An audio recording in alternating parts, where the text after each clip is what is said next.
Assalamualaikum warahmatullahi wabarakatuh. Nama saya Fatimah Zahro. Di sini saya akan mempresentasikan hasil sidang tugas akhir saya dengan judul Perancangan Oceanarium di Pasuruan dengan Pendekatan Biomimetic Architecture. Latar belakang perancangan saya yang pertama adalah Indonesia merupakan negara maritim di mana perbandingan 70% merupakan wilayah perairan dan 30% merupakan wilayah daratan. Kemudian, terjadinya kerusakan ekosistem laut di mana masih banyak nelayan yang menggunakan pukat harimau untuk menangkap ikan. Kemudian, adanya rencana Pemkab Pasuruan pada tahun 2017 dan belum adanya fasilitas edukasi tentang biota laut di Pasuruan. Kemudian pada surat Al-A'raf ayat 56 tentang pentingnya menjaga alam dan lingkungan. Kemudian untuk deskripsi objek. Oceanarium terdiri dari dua kata, yang pertama ocean dan aquarium. Nah, ocean sendiri itu berasal dari bahasa Inggris yang artinya lautan atau samudera, sedangkan akuarium adalah sebuah wadah atau bak dengan material kaca untuk memelihara ikan hias, sehingga oceanarium adalah sebuah fasilitas akuarium yang besar yang berisi air laut yang terdapat biota-biota laut, di mana dijadikan tempat untuk belajar sekaligus menjadi wahana rekreasi atau hiburan.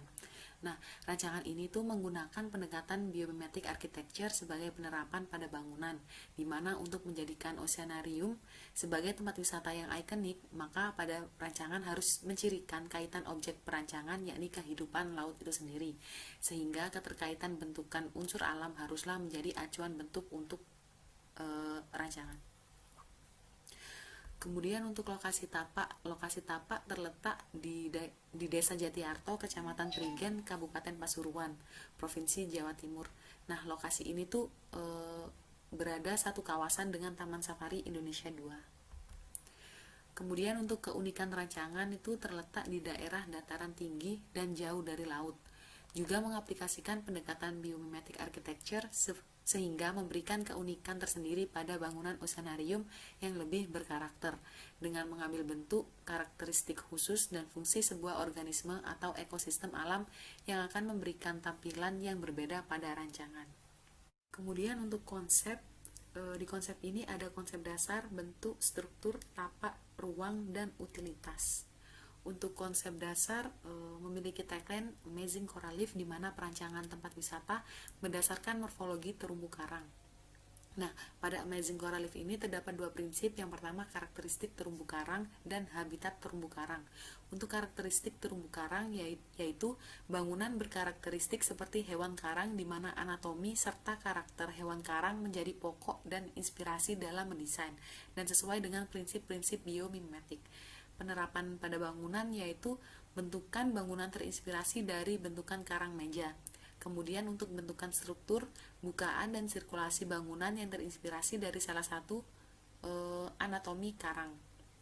Kemudian untuk yang habitat terumbu karang, yakni bangunan yang mengikuti habitat terumbu karang dan lingkungan sebagai acuan dalam mendesain sesuai dengan prinsip-prinsip biomimetik. Untuk penerapan pada bangunan yang pertama adalah peletakan zonasi dan tata masa yang terinspirasi dari habitat tumbuh kembang terumbu karang. Kemudian peletakan utilitas berdasarkan proses biologis pada hewan karang, dan penataan kawasan yang terinspirasi dari ekosistem terumbu karang.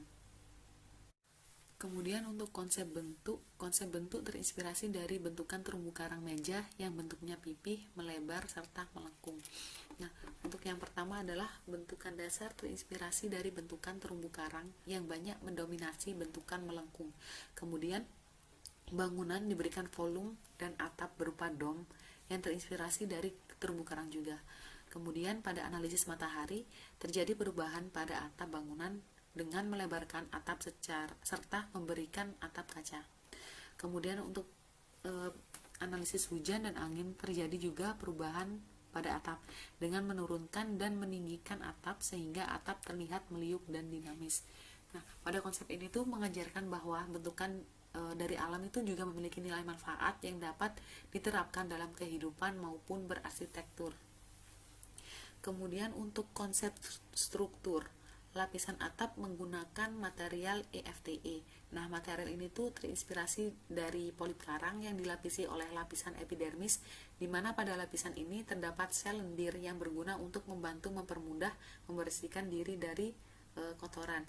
Nah, untuk EFTE-nya ini merupakan material yang tidak mudah ditempeli oleh kotoran seperti debu, sehingga akan bersih dengan sendirinya jika tertiup angin atau tersiram air. Penggunaan material EFTE ini juga menunjang prinsip menjaga pada integrasi keislaman, karena material ini tuh ramah lingkungan dan dapat didaur ulang. Selain itu, material ini tuh bersifat lentur dan ringan. Kemudian untuk struktur atap menggunakan struktur space frame dengan material baja galvanis yang lebih ringan tetapi lebih mampu menahan beban dengan dipadukan dengan EFTE sebagai selimut atap. Kemudian untuk dinding menggunakan material ACP dan kaca. Kemudian untuk pondasi pada bangunan menggunakan pondasi board pile. Pondasi ini tuh dapat juga digunakan sebagai pengamanan bangunan serta untuk stabilisasi lereng, dikarenakan tapak saya kan berkontur. Kemudian pondasi ini tuh merupakan interpretasi dari septa yang interpretasi dari septa pada karang yang merupakan sumbu vertikal. Kemudian konsep tapak terjadi pengembangan desain di mana mempertimbangkan desain meliputi sirkulasi kendaraan, efisiensi, kenyamanan. Nah, ini sebelum dan sesudah. Pada konsep tapak ini terjadi perubahan yang sangat signifikan, di mana pemberian penambahan lahan pada tapak, penambahan area parkir, merubah area sirkulasi keluar masuk pada tapak, dan perubahan pada bentukan atap. Nah, perubahan yang sangat jelas terjadi pada area parkir, di mana sebelumnya area parkir mengikuti bentukan kontur. Dikarenakan bentukan area parkir seperti itu kurang efisien, kemudian terjadi fill pada area parkir sehingga pada area parkir disamaratakan bentuk lahannya. Dikarenakan banyak merubah bentuk asli pada tapak, maka diberikan banyak taman pada interior maupun eksterior bangunan yang berguna sebagai penyeimbang lingkungan. Kemudian untuk sirkulasi, dulunya itu sirkulasi keluar masuk itu berada pada satu area sini. Kemudian sesudah perubahan itu, pintu masuk untuk pengelola dengan pengunjung itu di daerah sini. Kemudian untuk pengunjung, pintu keluarnya itu berada pada daerah sini. Untuk pengelola pada area sini.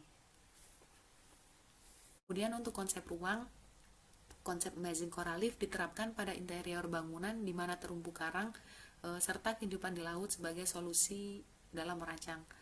Untuk desain plafon pada ruangan area akuarium air tawar dan air laut menggunakan plafon dengan material fiberglass berbentuk segi enam yang mana terinspirasi dari bentukan klorofil yang terkandung pada tubuh terumbu karang. Kemudian untuk area akuarium air laut, pencahayaannya menggunakan pencahayaan buatan sehingga kebutuhan cahaya terkontrol dan menyesuaikan ambien pada kedalaman laut. Dikarenakan hampir sebagian akuarium air laut terisi oleh terumbu karang dan anemon. Nah, pada pencahayaan area akuarium ini dibuat tidak terlalu terang, karena apabila pencahayaan terlalu terang akan menyebabkan terhentinya proses fotosintesis pada zooxanthellae pada terumbu karang. Kemudian ini konsep utilitas, ada utilitas air bersih, air kotor, utilitas kelistrikan, dan keamanan. Kemudian untuk set plan, untuk yang nomor 1 adalah pintu keluar pengunjung atau pengelola.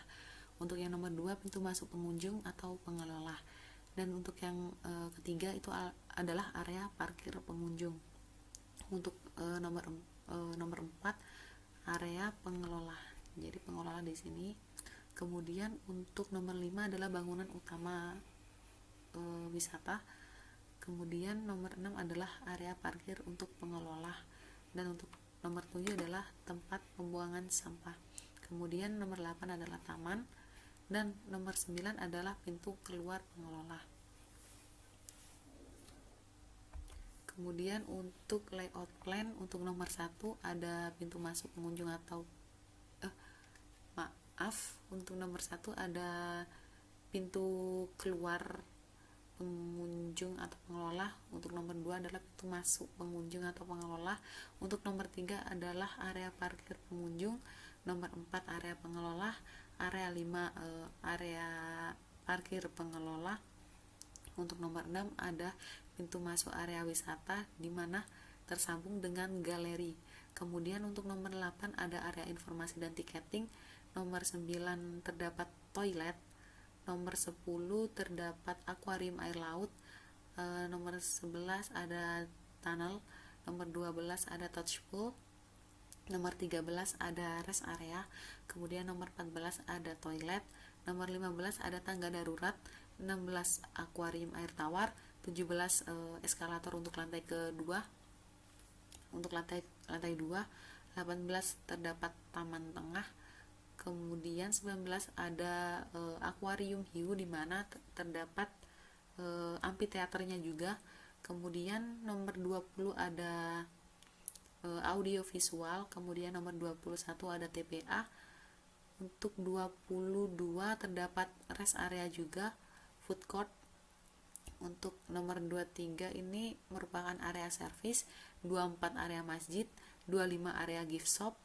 Kemudian 26 ini pintu keluar area wisata. Kemudian nomor 27 terdapat taman dan 28 pintu keluar pengelola. Kemudian ini tampak depan kawasan, tampak samping kawasan. Kemudian potongan kawasan, denah lantai 1. Untuk denah lantai 2 itu terdapat rest area, playground, tangga darurat, toilet, museum, perpustakaan, dan bioskop, dan taman tengah. Kemudian ini tampak depan bangunan, tampak samping, potongan A aksen, potongan B aksen. Kemudian ini denah pengelola, tampak depan pengelola, tampak samping bangunan pengelola, potongan A aksen bangunan pengelola, kemudian potongan bangunan pengelola B aksen. Ini merupakan eksterior bangunan oceanarium. Kemudian ini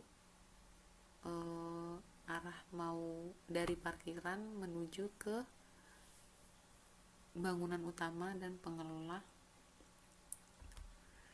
Kemudian ini taman di bagian depan. Kemudian ini adalah pintu masuk serta galeri. Juga jadi di galeri itu ada kayak infografis. Kemudian ini akuarium air laut, akuarium hiu. Kemudian area tengah terdapat air terjun. Sebenarnya ini ada kacanya, akan tetapi waktu di render tidak terlihat. Sekian, terima kasih. Berikut saya lampirkan video animasi perancangan oceanarium.